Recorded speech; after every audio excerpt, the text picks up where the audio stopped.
가장 걱정되는 거, 제가 여기 온다고 하니까 거의 많은 분들이 저한테 꼭 질문하라고 하는 거, 부동산 얘기 좀 해보겠습니다. 이거 누구한테 물어봐야 될지 모르겠습니다. 전 정부 분들이라. 근데 통계는 이렇습니다. 지금 부동산 난리 났습니다. 일주일 동안 6월 네 번째 주 일주일 동안 서울 성동구 아파트 가격은 0.9%, 제가 사는 마포구는 0.98% 뛰었습니다. 월간이 아니고 주간이에요. 이걸 1년으로 바꾸면 67% 뛴 겁니다. 6억짜리 아파트가 10억 된 겁니다. 좋아할 일이 아니죠. 우리 서민들, 청년들 4억을 벌 수 있는 그 기간이 평생 아니겠습니까?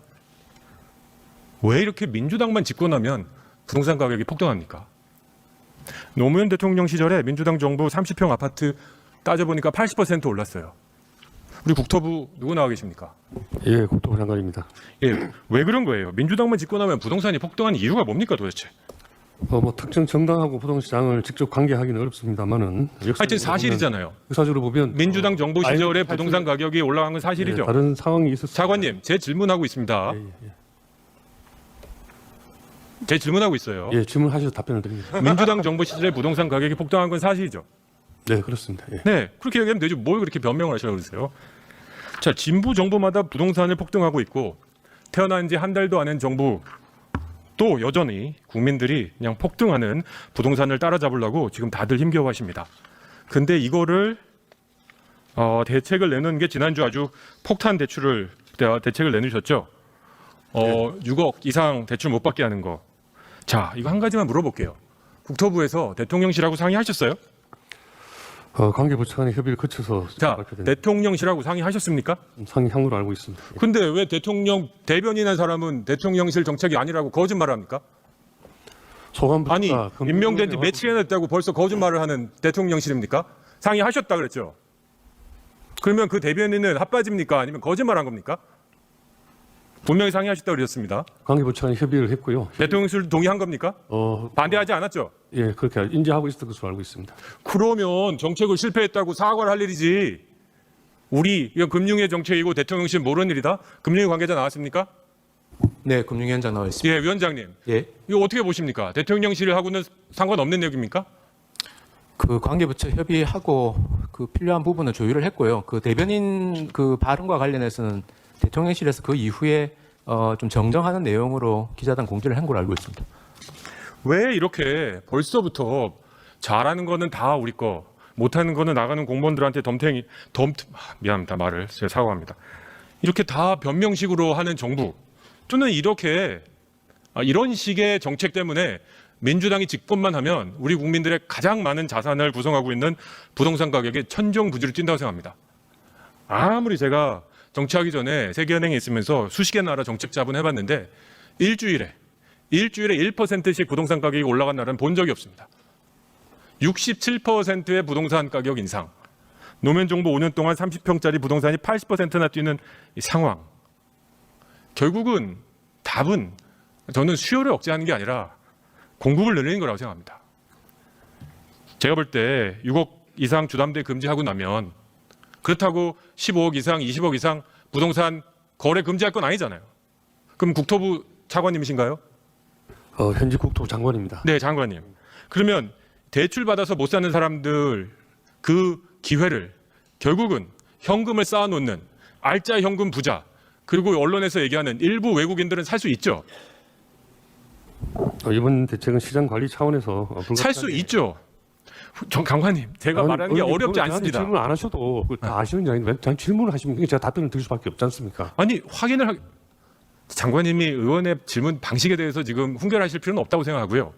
자, 그러면요. 과연 이 정책이 무엇을 억제하고 어떤 시장을 새로 만들 것 같습니까? 젊은이들과 어떻게든지 인서울, 인강남 하고 싶은 국민들의 마음이 죄는 아니죠. 돈 열심히 벌어서 살고 싶은 지역, 그리고 값이 조금 오를 것 같은 지역에 아파트를 사는 국민들이 죄인은 아니죠. 그런데 이런 비현실 정책을 대통령실하고 조율했는데 대통령실은 부진하면서도 막 혼란을 내면서 이렇게 발표하고 나면 부동산 시장은 어떻게 되는 겁니까? 이런 것들이 누적되니까 민주당 정부가 집권만 하면 부동산 가격이 미친 듯이 올라가는 거 아닙니까? 이러고도 어떻게 책임 있는 정부라고 할 수 있습니까? 저는 또 혹시 15억 이상 부동산 대출 규제 정책 문재인 정부에서 핀 적이 있죠? 이런 것도 검토하고 계십니까, 장관님? 현재 그런 내용은 없는 것으로 알고 있습니다. 그러면 부동산 6억 이상 주담대 금지 대책이 집값을 안정시키는 데 실패하면 추가로 무슨 대책을 마련하실 생각입니까? 기본적으로 가수요를 억제하고 공급을 열리는 양쪽 그 두 바퀴 정책을 펼 것으로 그렇게 알고 있습니다. 자, 그러면 이번 정책은 시간 효과를 보는데 시간이 얼마나 필요하다고 생각하십니까? 그리고 이 정책으로 부동산 가격을 얼마나 안정시키려고 하십니까? 시장에 많은 가수요로 인한 수요가 있기 때문에 그런 부분에는 효과가 있을 것으로 생각합니다. 그럼 부동산 가격이 내려가려고 보십니까? 장기적으로는 수급 상황에 근거해서 결정. 장기적인 얘기한 거 아니잖아요. 지금 급하게 막 낸 거 아닙니까? 지금 부동산 가격이 시작하자마자 올라가니까 이거는 초단기 지금 공급을 확대하는데 시간이 걸리니까 수요를 막겠다. 지금 이런 정책 아닙니까? 솔직히. 네, 그렇습니다. 단기 정책과 중간. 그러니까 단기니까 두세 달 내에 부동산 가격 떨어집니까? 자신 있으세요? 시장 상황을 예의지켜 보고 있습니다. 예. 금융위원장님 자신 있으십니까? 이거 금융의 생각이세요? 아니면은 대통령실에서 요구한 정책입니까? 금융 생각입니다. 지금 최근에 의원님 말씀 주신 대로 너무 빠르게 주택가격이 오르고 있고 가계부채도 5월, 6월 너무 빠릅니다. 그래서 좀 강한 조치가 필요하다고 생각을 했고요. 효과는 지켜봐야 되겠습니다만 최근에 급등세에서는 약간 진정한 효과는 있을 거라고 기대합니다. 자, 그건 거시적으로 저도 100번 양보해서 좀 진정해서 그럴 수도 있다고 생각해요. 근데 장관님, 미시로 내려가 보면요. 강남 아파트, 서울 주요 지역 아파트 살 수 있는 사람들의 그 진입할 수 있는 장벽을 현실적으로 청년들과 조금 대출해서 사고 싶은 분들을 완전히 막은 거예요. 시장 자본, 시장 경제를 운영하고 주책도 상품이란 걸 부정하는 않은 이상 대한민국 어떤 상품이 누구는 돈 있어도 살 수 없고 누구는 돈 있으면 살 수 있다. 이런 상품이 어디 있습니까? 대출 규제라는 거 이렇게 함부로 하는 거 아니에요. 이것이 가져올 효과, 거시적으로 한두 달 새에 잠깐 집값 내려갈 수는 있겠지만 이 청년들 열심히 일해서 맞벌이해서 서울 주요 지역에 아파트 하나 사고 크게 바라지도 않아요. 어느 정도 자산 증식을 원하는 사람들에게 정말 절망감을 안겨준 거예요. 부모한테 증여받아서 상속받아서 현금 제외 있는 사람 지금 신났어요. 어떻게 이렇게 거칠고 이렇게 우리 사회를 가르는 정책을 함부로 하고 대통령실이라는 곳은 다 조율하고 다 아는 건데도 대변인한 사람이 이거는 금융의 정책이지 대통령실 정책이 아니다. 발 빼고 안 잡고 정말 시작해도 이렇게 무책임하게 시작할 수 있는 건지 전 너무나도 화가 납니다. 부동산 정책 함부로 건들지 마십시오. 실력 없으면 그냥 못하겠다고 하세요. 이렇게 말도 안 되는 문재인 정부에서 25번 했어요. 그 결과 다 아시죠?